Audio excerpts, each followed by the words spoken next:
want to bring up a new name now, and I'll be honest, Dave. This is something that did not cross my mind until I heard about it in the news this week. Is that Russell Wilson, apparently for whatever reason, is not, from what sources say, is that he's not satisfied with things in Seattle right now, and I can't figure out why. But we talked about this with Deshaun Watson.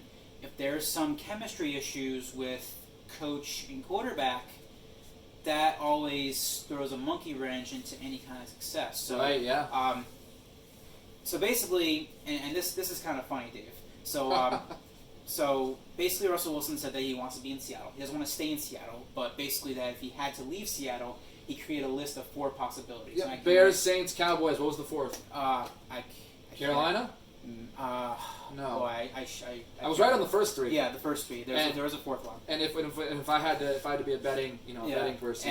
And then here's the funny part, Dave, is I go on the social media sometimes and I saw the funniest comment. Boomer. So this person, again anonymous, said, this is the equivalent of like saying, I love my wife, but if I were to leave my wife, here are the 4 preferred women I want to be with. That's like that was like, wow, that is the perfect analogy to describe the Russell Wilson right now in Seattle. Because let's be very clear about some Russell Wilson in Seattle. And Dave, I have the information right here, and I do want to. No, you don't. You have it right there. I have it right there. Yeah. Oh, I don't have it. This guy. He doesn't have it. But Russell Wilson's been in the league since, what was it, 2012, I want to say? I think 2012 was the first year. Really? Yeah. Well, remember, he was in the draft class. He was in the draft class with Andrew Luck and Robert Griffin. And everyone was sitting here saying, Andrew Luck number 1, Robert Griffin number 2. There was some debate, and Russell Wilson's kind of an afterthought. Well, he was drafted in 2012. He was, yes.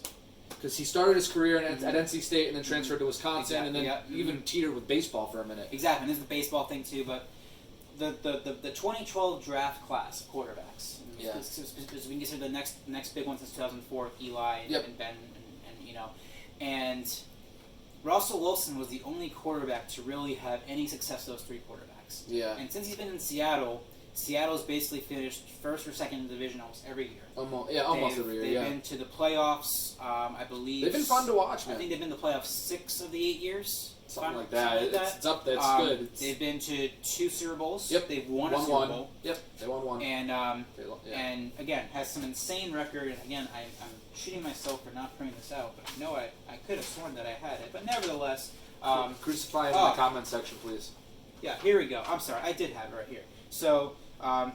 Just to kind of list this off here, since Russell Wilson's been in the league, the team has finished in the division. They finished second, first, second, first, second, first.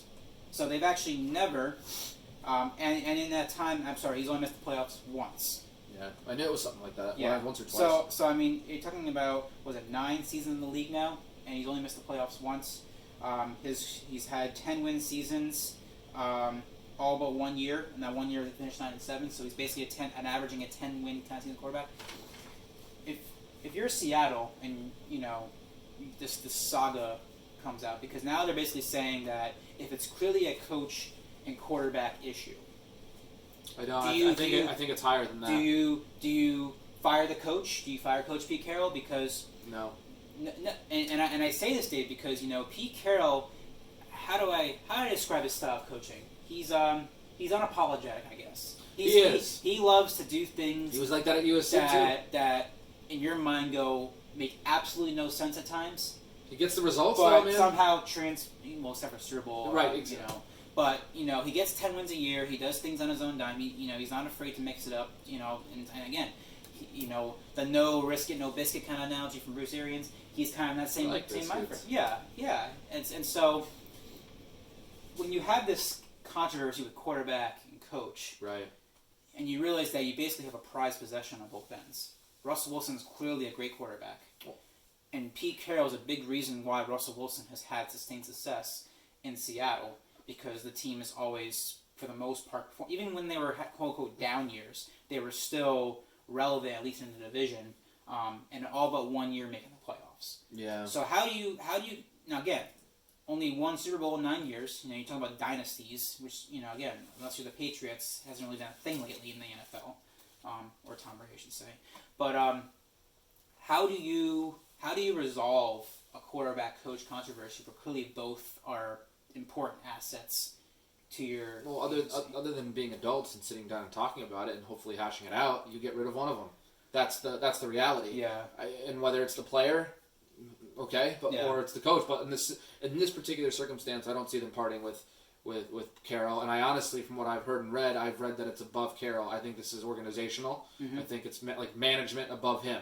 I think this is just, it has to do with money, contract stuff, and potential scheming, and who they're bringing in or who they're letting go.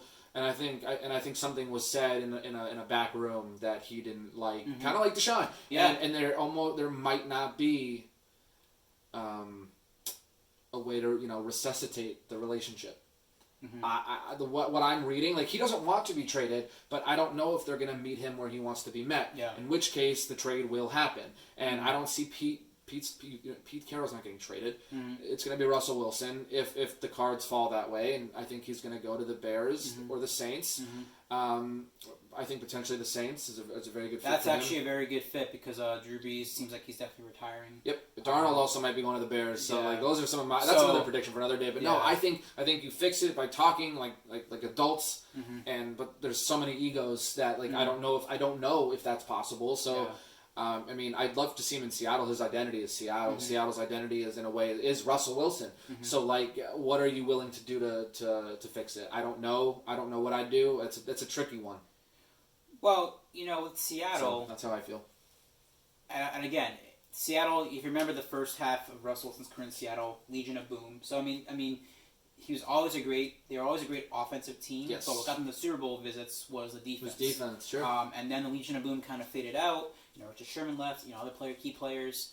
But now you feel like they're on the up and up again because you have DK Metcalf, He's Tyler a Lockett. stud. I mean, Chris Carter. Yeah. You have a loaded. They have some weapons. You have a loaded offense. Now, granted, the NFC West is a very tough division right now. Right. I mean, the 49ers last year were in the Super Bowl, and then now they're in fourth place. And granted, injuries. But you imagine with the talent they have at all positions that they'll be competitive next year, and even Arizona with Kyler Murray, and then and then don't forget the Rams, of course, and then now it's Stafford here. So I mean, It's a very loaded division. Yeah, absolutely. And so you can see you can play out many scenarios. One where Seattle clearly can be at the top. Yep. And Seattle, if they miss one beat, can clearly be at the bottom. Well, that's so the question is, if you're Seattle, do you? Because basically, in my mind, if you trade Russell Wilson, you're saying rebuild, unless you get a quarterback. So you mentioned New Orleans, Dave. If he gets traded to New Orleans, who's New Orleans going to send Seattle's way? Because they don't have a quarterback. They have Taysom Hill. Seattle would go draft. Yeah, Seattle would go draft, and maybe that's where Mac Jones falls off the board. So again, but again, if you do that, you're basically telling the team we're in rebuild mode. Because the quarterback's a very important position in the NFL. If you don't have a star quarterback, you're telling DK Metcalf, Tyler Lockett, Chris Carson, the defense, guess what, guys? You're not winning a Super Bowl in the next few years because we're starting over. And they're probably going to get traded to, and all that stuff. So it's a very cloudy situation, and I do think that hopefully whatever we're hearing kind of gets, blown off, that, Russell Wilson does not get a divorce and goes to his preferred woman, but... It is interesting. I feel like, Dave, this year is a year where we're seeing so much. Every year we hear some cute. There's a lot of change over this year. But this year, man, we're just hearing some big names and making some big changes.